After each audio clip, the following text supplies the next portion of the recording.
Welcome to episode 45 of FBI Retired Case File Review with Jerry Williams. I'm a retired agent writing crime fiction inspired by actual FBI cases. In this episode, we speak with retired agent Geoff Doyle, who served 20 years with the FBI. He joined the Bureau after 8.5 years in the military, and early on in his Bureau career, Geoff worked a variety of assignments in the Richmond and New York divisions, including SWAT, bank robberies, and investigating Italian organized crime. He was later assigned to a squad established to combat Chinese organized crime. He was eventually promoted to be the supervisor of that squad, which began to focus primarily on investigating the trafficking of heroin and cocaine from Southeast Asia into the United States. Geoff is interviewed about working as the case agent of Operation Whitemare, the international FBI investigation that resulted, still today, in the largest heroin bust and seizure in U.S. history. The investigation identified and disrupted major international Chinese drug networks. Post-retirement, Geoff now owns and operates Doyle Carden Group LLC, an investigative and anti-money laundering consulting firm. Before we get to that interview, I want to give a shout out to Brad. Brad is a new listener who emailed me to say that he is binge listening to the podcast as he works on building cars on the night shift at the GM plant in Ingersoll, Ontario. Thanks for listening, Brad. I also want to tell you that Pay to Play is doing very well on Amazon. I now have 38 reviews and a 4.8 out of 5 rating. Patricia recently posted a review, and she says, "This book was wonderful. I enjoyed all the twists and turns within the book. The anticipation of what you knew was coming was so worth it at the end. I also like the fact that the book takes place in Philadelphia, which is my hometown. I cannot wait for her next book to come out. I highly recommend this book." Thank you, Patricia. And Stephanie says, "A good read. You want surprises? Read the book. I had so many different emotions while reading this book, waiting for number 2. Thank you both, Stephanie and Patricia. And for those of you who have not yet gotten your copy of Pay to Play, I want you to know that my agent has finally convinced me to discount the ebook so that we can get more listeners to read it. So if you haven't yet checked that out, please do. And for those of you who have, thank you so much. I appreciate both your support of the podcast, FBI Retired Case File Review with Jerry Williams, and of my crime novel, Pay to Play. You guys are the best. Now here's the show. Hi, everyone. I want to introduce you to my guest, Geoff Doyle. Hi, Geoff. Hi, Jerry. How are you? I'm doing great. I have gotten referrals from a number of agents, at least 2, and I'm thinking it's 3, who said, you need to speak to Geoff Doyle. And so I'm excited that you've agreed to tell us all about your big heroin bust. But before we get into that, can you tell us first when you joined the FBI and why you wanted to be a special agent? Sure, I'd be happy to, and it's a pleasure to be with you, Jerry. I joined the FBI in 1979. That followed a span of 8.5 years as a Navy pilot and 2 years as an investment broker. Why I wanted to become an FBI agent, it's something that I had thought about for a long time. As a kid growing up on the south side of Chicago, I had the occasion to have a number of encounters with law enforcement, some positive and some not so positive. Additionally, 2 of my close friends' father was an FBI agent, and I guess it was from them that I really started my interest in the Bureau. when I left the Navy in 1977, I applied to the Bureau and found that they weren't hiring for 2 years. So I became an investment broker and got a call 2 years later, and the rest is history. So was New York your only office? No, when I entered on duty after becoming a special agent from Quantico, my first office was Richmond, Virginia. And Richmond at the time was one of, if not the smallest offices that the Bureau had. We had approximately 50 or 55 agents in the entire division, and it was a large division. It went all the way from eastern Virginia all the way to Appalachia and up north to just outside of Washington, D.C. A lot of territory to cover, and it was a great experience for a first office agent because we got to work virtually everything, all the violations that the Bureau had to offer. Yeah, I could imagine so. So then was it from Richmond to New York? It was. And how'd you feel about that? I mean, you're from Chicago, so I guess going to New York wasn't as scary as it was for some people. Well, it certainly wasn't scary. It was a little disappointing because I thought I'd be off to Chicago, being a large office and that being home.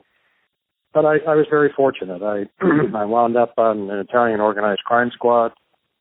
The Genovese family was the family, one of the 5 New York organized crime families that our squad worked on exclusively. I did that for 4 years and had the opportunity to join a new squad that was focusing on Chinese organized crime and drug trafficking. I interviewed with the new supervisor, and I had gained a fair amount of experience working Title III's wiretaps on the organized crime squad, and it was something that the new squad didn't have a lot of experience in, and so it was a good fit. And began working alongside a number of very, very sharp professional agents and New York City Police Department detectives in the Joint Task Force Squad.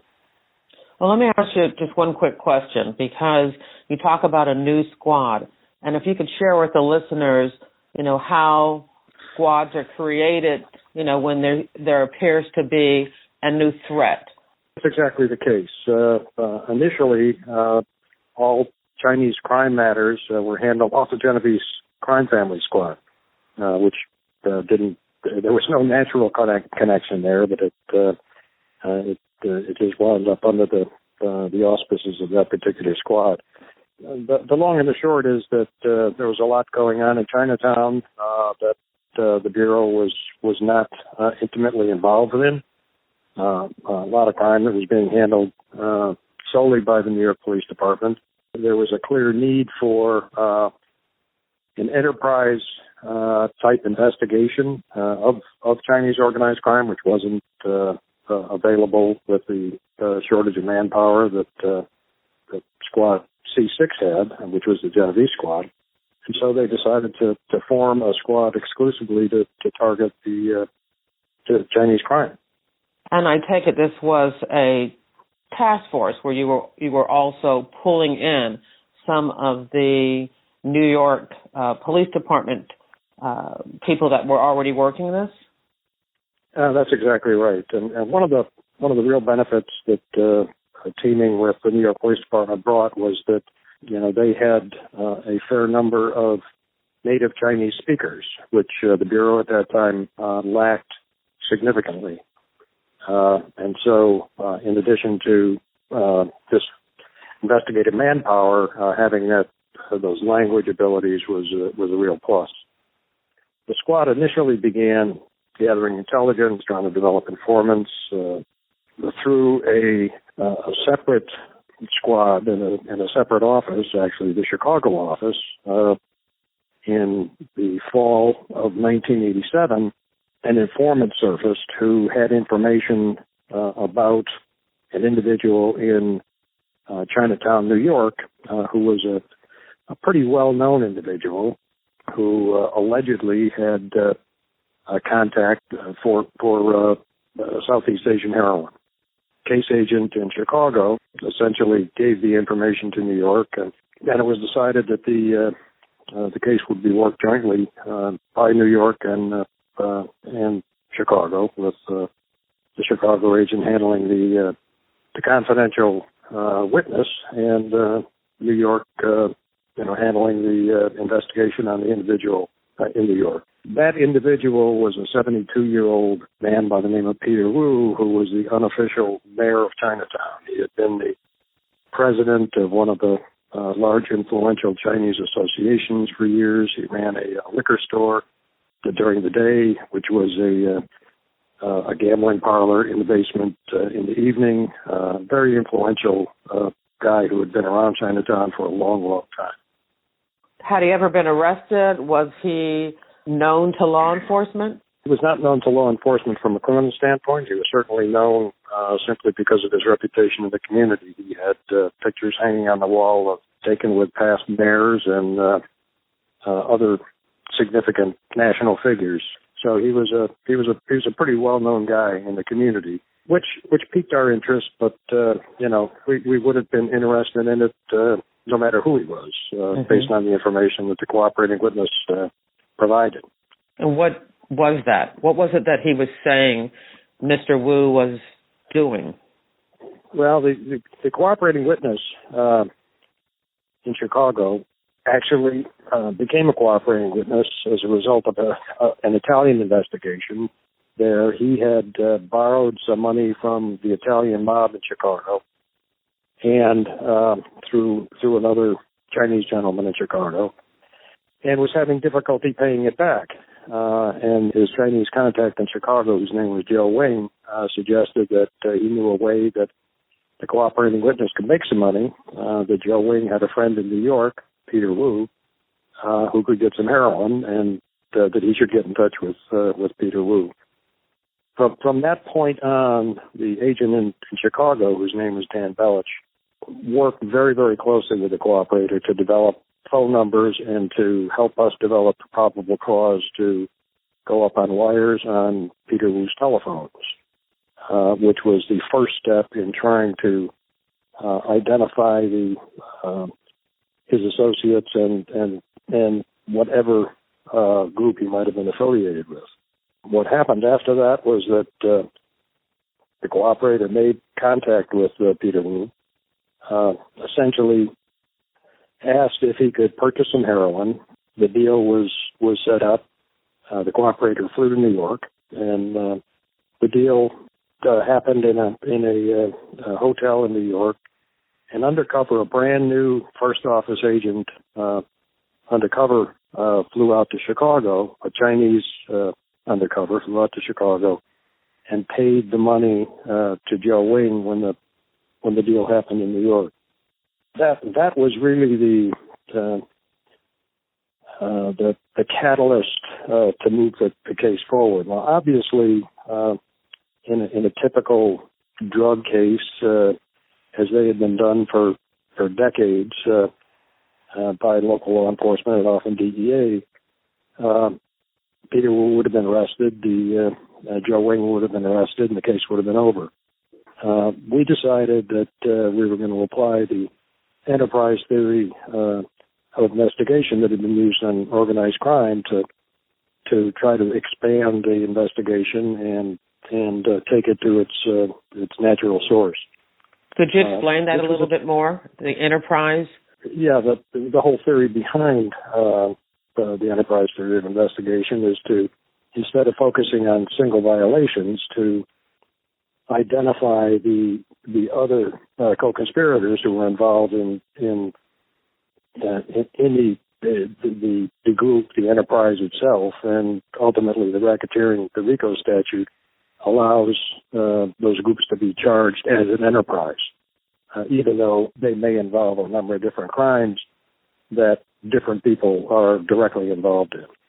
The long and the short is that we wanted to let this case go as far as we possibly could without having to take it down, to expand the scope of of co-conspirators and the at the time we were brand new in the drug field. We really didn't know a whole lot about Chinese drug activity. Our assumption was that the more traditional organized crime groups, the triads and the tongs, were the ones. The street gangs were the ones who were responsible for the trafficking, and so that was our goal, to identify which of those organizations was involved. What we learned was that was not at all the case. The Chinese traffickers were much more amorphous. They came together in certain deals and conspired with a number of different people in different deals. Some common, many not so common. So they were much more businesslike, much more conspiracies of opportunity, and the case, which ran for a year and a half, proved that.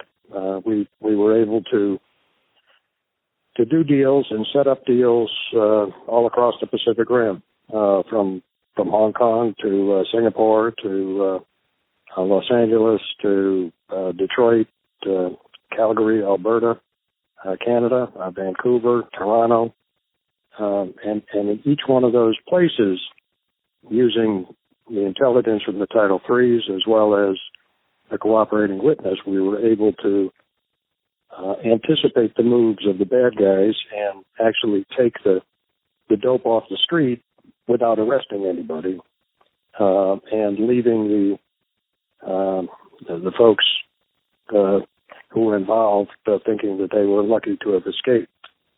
Ultimately, when the case came down, though, they did not escape. They did not. And more than 60 of them were ultimately apprehended.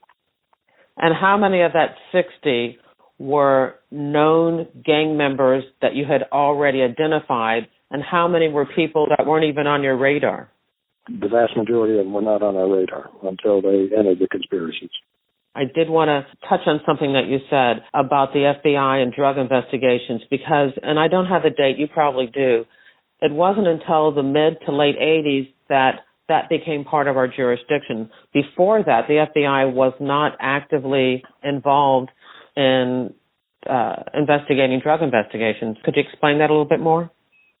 Yeah, that's exactly correct. It was 1982 that the FBI got concurrent jurisdiction in drug investigations. Prior to that, drug enforcement had exclusive jurisdiction. However, even after the Bureau got concurrent jurisdiction, there were certain directives that came out that indicated that DEA would be the lead internationally in drug cases, which presented some huge problems. DEA initially in our case was very cooperative. They helped us. The New York squad, which was Group 41, run by a guy by the name of Rich Lamagna, who wound up spending a couple of years actually working for the Bureau he was seconded to the Bureau by DEA. He was very helpful in helping us understand Chinese traffickers and give us a little bit of a primer in that. When we took the case overseas, particularly to Hong Kong, however, we started to run into obstructionists, to certain folks within the DEA that actually tried to scuttle the case, tried to have our main subject searched, coming back into the United States, just a whole host of issues that caused some real friction between the two agencies. Ultimately, we coordinated with DEA when we were overseas. We took 3 trips to Hong Kong, one to Manila, the Philippines, one to Singapore, and numerous trips to Canada. In each one of those jurisdictions, we through the LEGATs, we coordinated our activity with DEA, but we actually worked the investigation with the Hong Kong police. What was the purpose of those trips? Was it surveillance? Was it meeting with law enforcement on an international basis? Was it to interview witnesses? Well, the first trip, no, they were all operational trips. The first trip, we took the cooperating witness over, and we learned that Peter Wu was traveling over to Hong Kong. We took the opportunity to tell Peter Wu that, gee, what a coincidence, our cooperating witness was going to be there at the same time. Our hope and anticipation was that he would introduce us to, and we would be able to identify who his contacts were working with the Royal Hong Kong Police. We then took a second trip to Macau, identified an individual who was very seriously wanted by the Royal Hong Kong Police, a guy by the name of Guy Z.Y., Marketplace Y, who was wanted in conjunction with a murder in Hong Kong. And for our part, we offered to try to lure him back to Hong Kong, have the cooperating witness lure him back. We were unsuccessful getting him back there, but gained some valuable intelligence while we were in Macau. We then traveled to Manila, where we had planned to introduce a DEA undercover to another associate, a very significant heroin trafficker who was affiliated with Peter Wu at a distance. But that was called off because our DEA undercover was actually kidnapped by some unknown criminals when he took a cab from the airport coming to meet us. Wow. He was successful in extricating himself from that situation, but we decided he had tested his luck enough for that trip. So we went back to Hong Kong, met with Wu again, actually identified some people that he was meeting with, helped the Royal Hong Kong Police get a fix on who his associates were there, and then flew back to the United States. Did not consummate a deal there, but shortly after arriving back to the United States, the cooperating witness got a call from Peter Wu telling him that he had, and he used the code word ginseng on the West Coast. It turned out that what he had on the West Coast was cocaine and not heroin. There was a rather comical exchange between the CW and CW being cooperating witness, because Peter Wu didn't want to use the actual terms, and the cooperating witness couldn't figure out what he was trying to tell him. Long and the short was that he had 50 kilos of cocaine in California. Yeah, usually when you have a code name for something, you kind of establish what that code name is between all parties. But I guess he had his own code name, and he was trying to get the cooperator to figure it out. Yeah, that's funny. Exactly, and that was one of the there were many humorous aspects in the case. This was certainly one. The cooperating witness was successful in getting Wu to travel to Chicago with the cocaine, along with an African American gentleman who was actually the source of the cocaine. A guy who we later identified as Leroy Jackson. The way he did that was that he offered to buy 2 kilos of cocaine in Chicago. And so they came to Chicago, did the deal in Chicago, and the Chicago surveillance squad got on them. After the deal, they got on the train with 2 suitcases and went to Detroit, where the Chicago surveillance squad turned it over to the Detroit surveillance squad. And they took Peter Wu and Leroy Jackson to a hotel where they ultimately arranged to hand the suitcases off to their customers in Detroit. It was a very slick exchange. They had the suitcases brought down to the loading dock by a bellboy, and as soon as they landed on the loading dock, a car pulled up. They went into the trunk of the car, and off went the 2 suitcases. The Detroit FBI followed these folks, stayed on them for quite some time, and ultimately took them down without taking Leroy or Peter Wu down. They held off on doing the arrests until Peter Wu was back, had left the hotel, and was actually on a bus headed back to New York. I do have a question, because at first we were talking about heroin coming from Hong Kong and Singapore, and now we're talking about cocaine. Where did the cocaine and Leroy come from? That was a very good question. It was the same question that we asked, and I discussed, whether we should blow it off, or it was an opportunity to, take the case further, and we went for it. So it identified some very, very significant coke dealers in Detroit. They wound up seizing all the coke. We bought 2 units or 2 kilos in Chicago. Peter went home and didn't know anything about the arrests that ultimately happened in Detroit, or the seizure that happened in Detroit. We were successful in pulling it off. In each one of these cases where a deal was set up, we had to be very careful not to put ourselves in a position where we were going to be forced to take Peter Wu down, because that would have ended the case. So in each one of these cases, we had to arrange for him to be out of the picture, and in one case, to actually force him out of the picture. How'd you do that? It was in Canada. Peter was up there with an associate by the name of David Kwong, and this was a heroin transaction that had come from Hong Kong through Vancouver. They were staying at a hotel, the Royal Canadian Mounted Police, and I was there with them, had wires in the hotel room. 2 individuals took some of the heroin into a car and tried to drive across the border, and we arranged with folks at the border to stop and search the car, which they did, and ultimately, found the heroin secreted in the door panels. And it took them a long time to figure that out, but they were able to do that and take them down.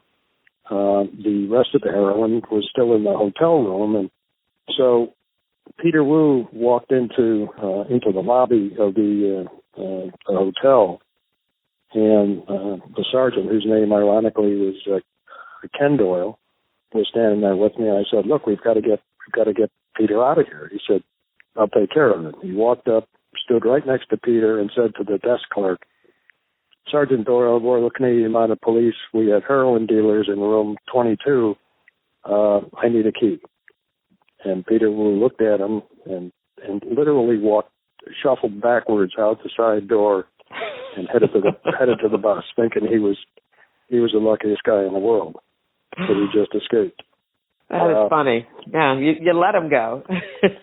we had to. I mean, and the case continued, and the case continued, and ultimately he took us back to Hong Kong for another trip, where the cooperating witness ordered up 22 units, a unit's a pound and a half of heroin, and the Royal Hong Kong Police did an exceptional job. The meeting place was supposed to be in a car park, a parking lot. They were able to spot the car and take it down in the lot before they made the delivery to the hotel room. So Peter Wu and the cooperating witness were in the hotel, and the bad guys just never showed up, because the cops, the Royal Hong Kong Police, were able to take them down before they got there. Mm-hmm. So again, we were able to take it off the street, make those arrests, and the case went on. And the funny thing is that if Peter Wu is learning about all this stuff, each time he's thinking, "I'm the luckiest guy in the world. People keep getting arrested around me, and I keep being able to escape and not be caught." He had no idea. That's exactly right. Yeah, ingenious. That's exactly right. And ultimately, when the big load came in, the 900-pound shipment, we had no choice but to take the entire case down, and that was the people who were involved in that load were from Thailand, from Burma, from Hong Kong, from the United States, from a whole number of places. A lot of folks who we had never heard of before and not seen before, who only surfaced in conjunction with that particular load. At the culmination of the case, we took down all of those people and sent out a word to the other offices in San Francisco and in Hong Kong and in Canada and elsewhere to take down their respective people at the same time. And in total, there were over 60 people taken down, 900 pounds of heroin, $4.5 million in cash, and the cocaine.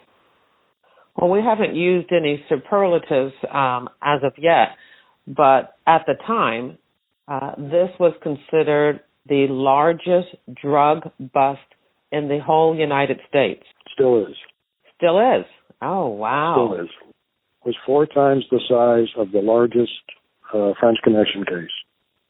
Wow. That's pretty big. Everybody knows about the French Connection drug case. This is more than 4 times that amount? That's correct. Over $1 billion worth of heroin. And it was all almost 100% pure heroin, in the high 90s in terms of percentage.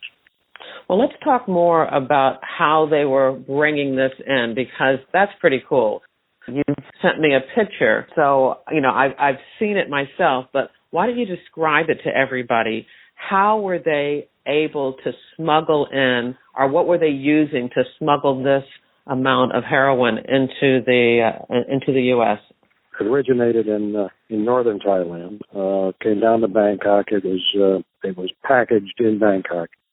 And when I say packaged, it was actually molded into the shape of a wheel, a small wheel. It was formed in that shape because it was inserted inside rubber tires. There were about 2,500 rubber tires, and only a number of them actually had the heroin secreted in them. So we had to, when we made the seizure, we seized boxes and boxes and boxes, hundreds of boxes of these tires that had been shipped from Bangkok to Singapore, from Singapore to California, and then across to the East Coast. When we seized the tires, they were stashed in a house in Queens. There was a person an operational person who had actually been with the tires from the time they were packaged, who was taking the heroin out of the tires, and they had to use acetone to dissolve the glue that held the pieces of the tire together, and razor knives to cut them open. So in the basement of this particular house, they were doing it one at a time.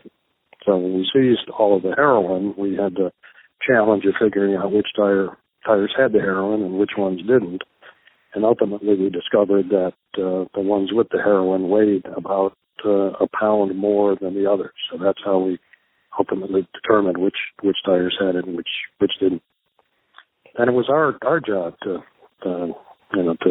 take the heroin out of the tires, and we started to do that and realized that it was just it was going to take us forever, and ultimately we left them in the tires and just kept them in the evidence vault, actually in the tires for those that had not already been taken out. Yeah, this picture that you sent me is so cool because each of these are members of your team are holding these rings. I take it that's rings of heroin. That's exactly right. Yeah, each one is 1.5 pounds. And how much is in there? How much heroin and what was the value at the time? Well, it was all 90% plus pure China white heroin, and the total value of just under 900 pounds was $1 billion. So I'd have to pull out the calculator to figure out what each unit was specifically worth. That $1 billion is what it was the street value. Okay. Because 90% heroin can be cut many, many, many times before it actually hit the street. And back in those days, the percentages were probably 30% or less at the street. Now the percentages are significantly higher, I understand. Now, I'm sure when you initiated this case, you never thought that Peter Wu was going to lead you to, the biggest bust of, heroin in the United States. How did that happen? I mean, were you as shocked when you found all of this, or had you heard through your the wiretaps and things that you were doing that there was this much coming in? Well, we had no idea it was this much, but there were certainly representations made by Peter Wu that we could buy as much as we wanted. That certainly spoke to the relative size of the load. But no, we were shocked in terms of the reality of how much was there. There had been no seizures anywhere close to that.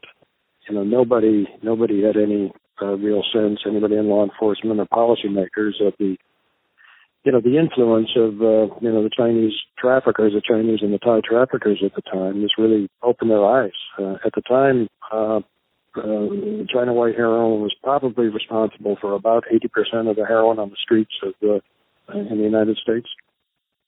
But nobody knew that before this.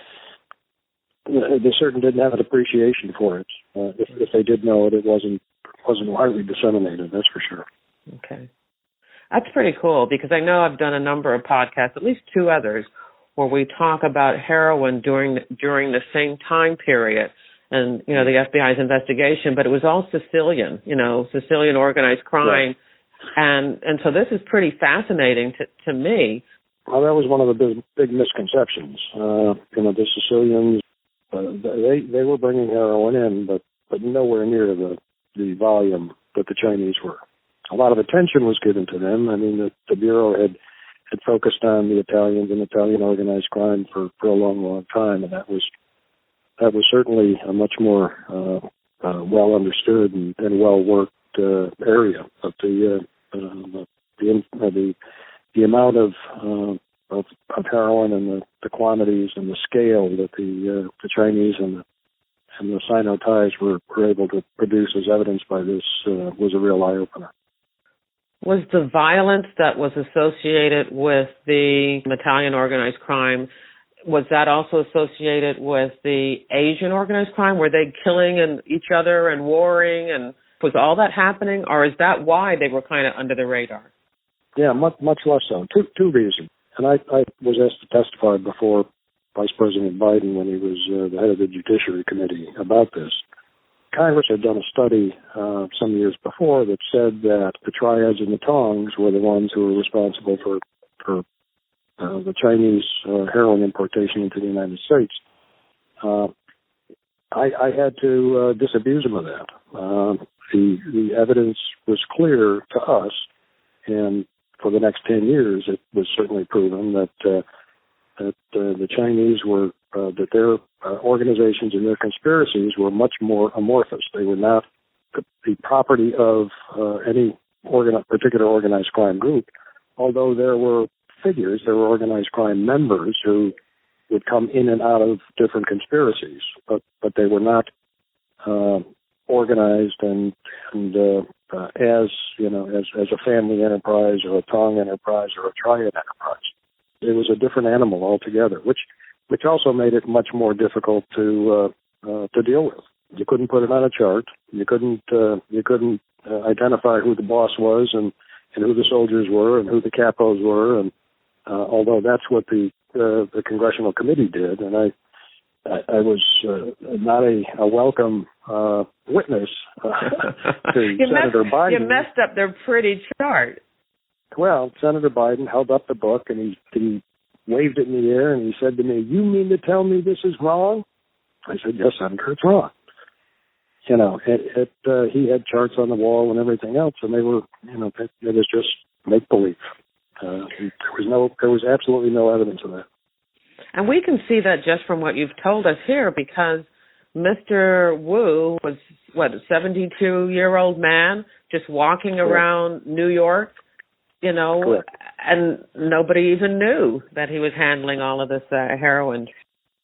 in working these cases, it was difficult to explain to people where you were going, because you didn't know where you were going. There was no way to identify the family and structure and put people on a chart and draw links, because those often didn't surface or weren't identified until the conspiracy was actually interrupted or completed.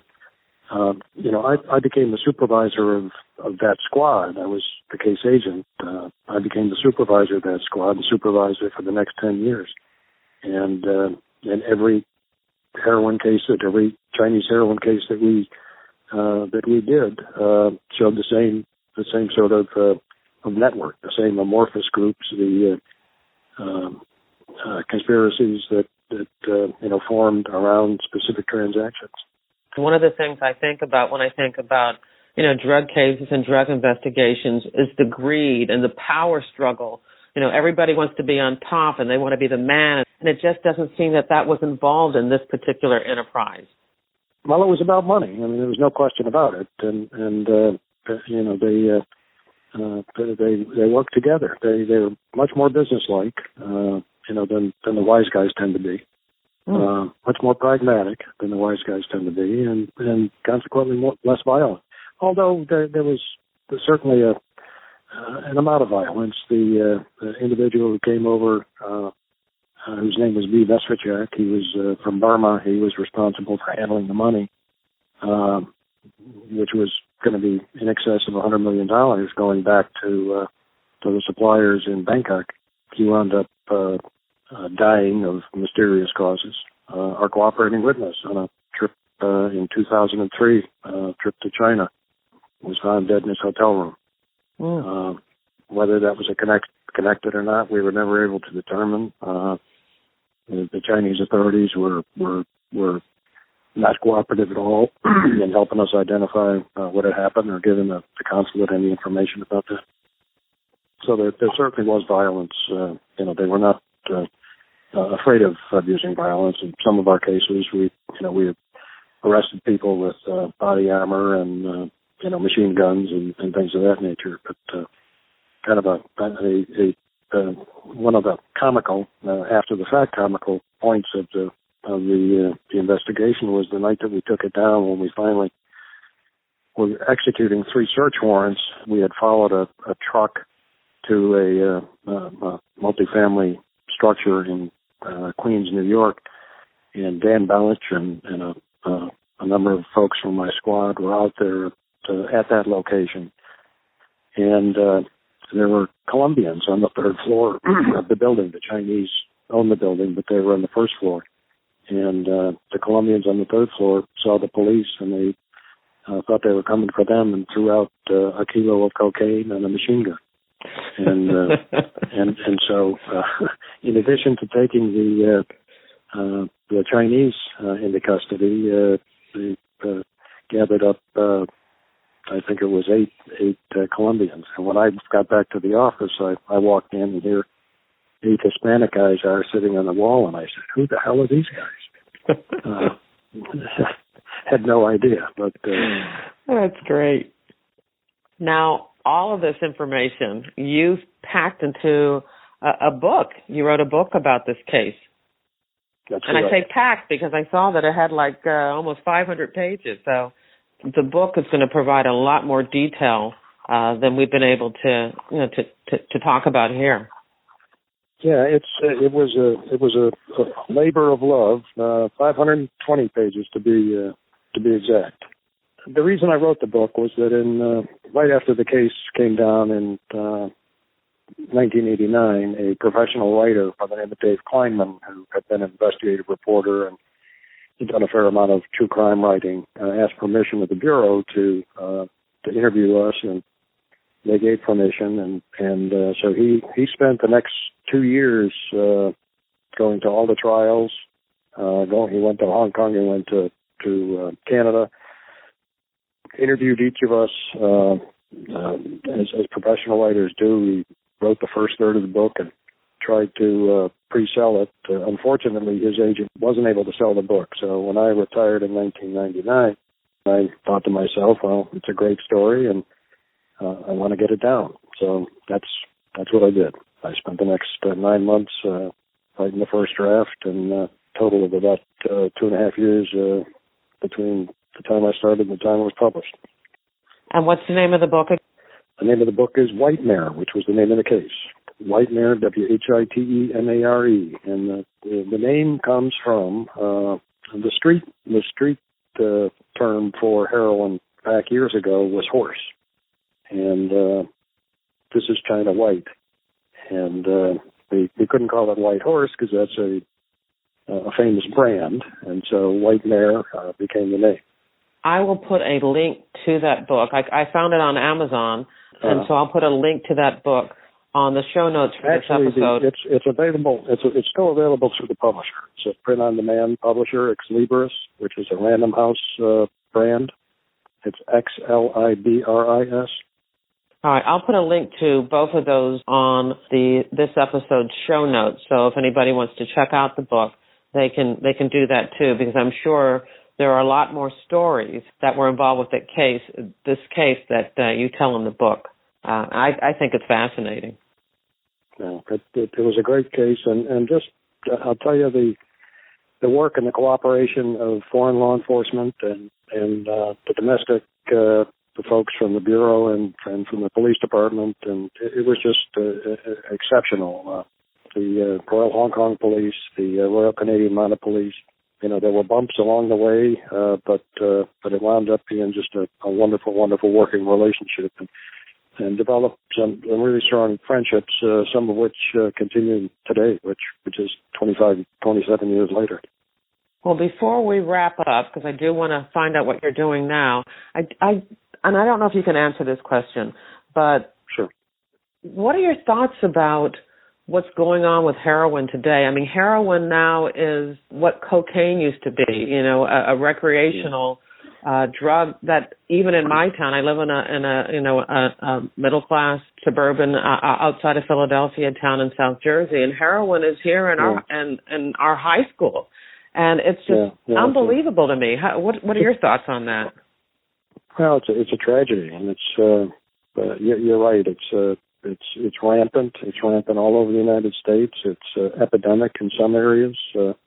It's largely, I believe, a result of the overprescription and overavailability of opioids.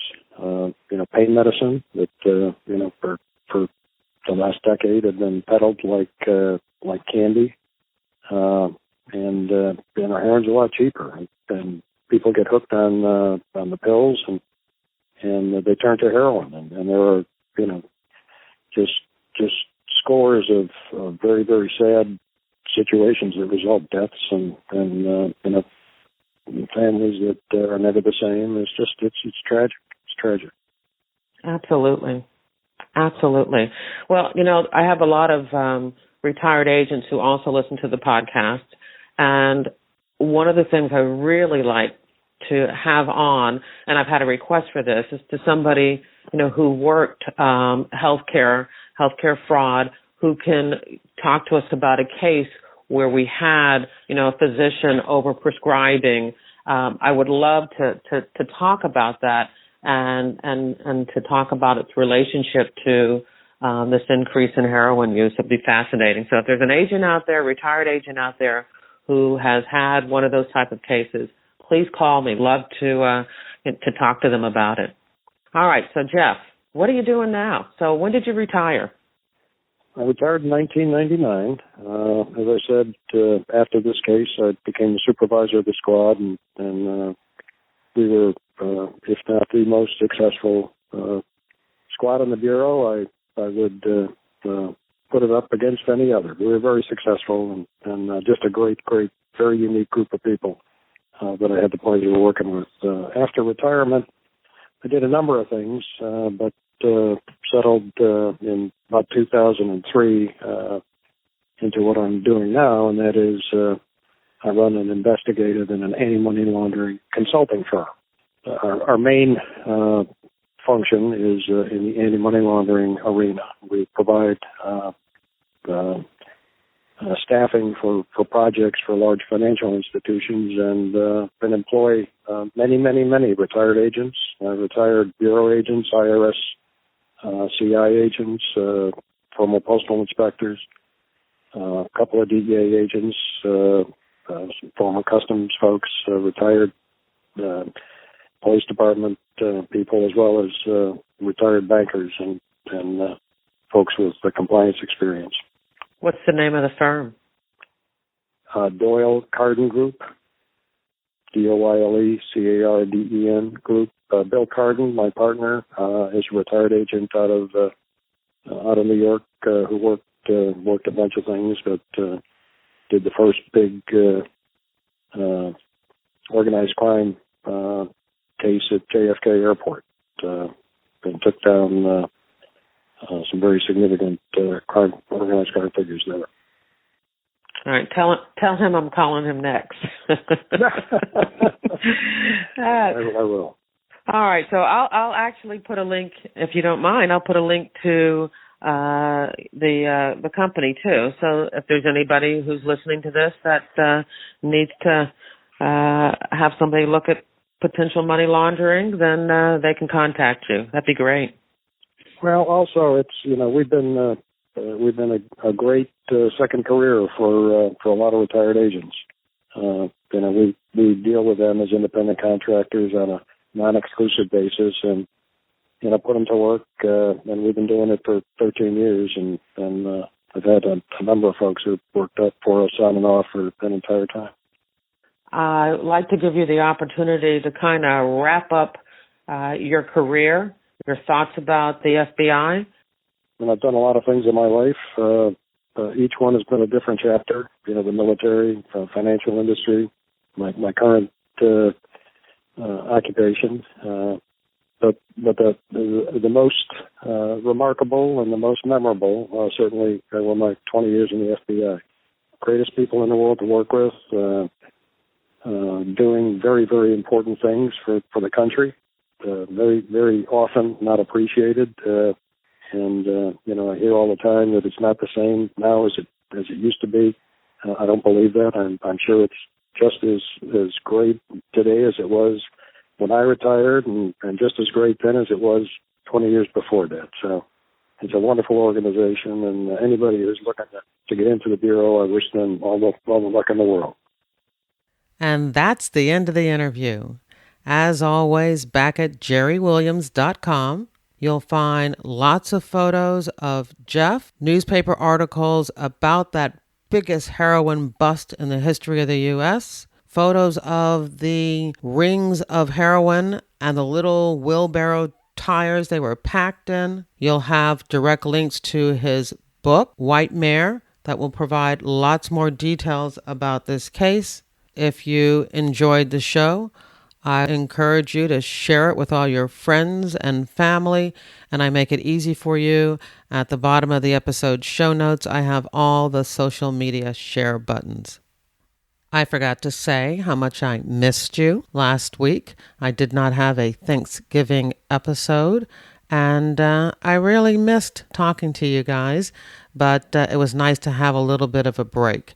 As you know, I make absolutely no income from the podcast.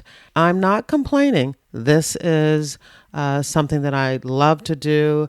I am enjoying myself so much, but this is, of course, my 45th episode, and it was good to have a break. I plan to keep doing it as long as you guys keep listening.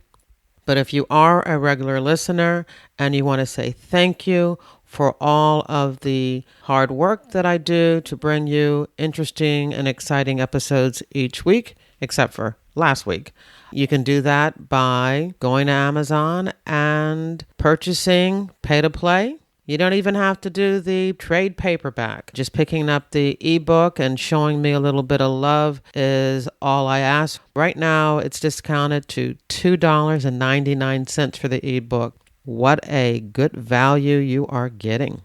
My crime fiction recommendation for this week is, surprise, Pay to Play by Jerry Williams, a story of corruption, temptation, and redemption. Oh, and don't forget about that free 2017 FBI G-Man collectible calendar that I am offering to FBI retired Case File Review newsletter subscribers. You can check that out on my website. It features vintage toys and games and guns and books from the 1930s and 1940s, collected by 2 retired agents from the Philadelphia office. Instead of getting one of those free, tired old calendars from the real estate agent or the used car dealership down the street, how about an FBI G-Man 2017 calendar?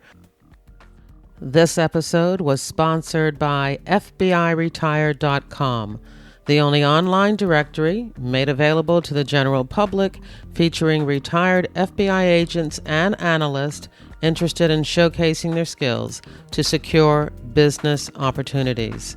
I want to thank you for listening and hope you come back again for another episode of FBI Retired Case File Review with Jerry Williams.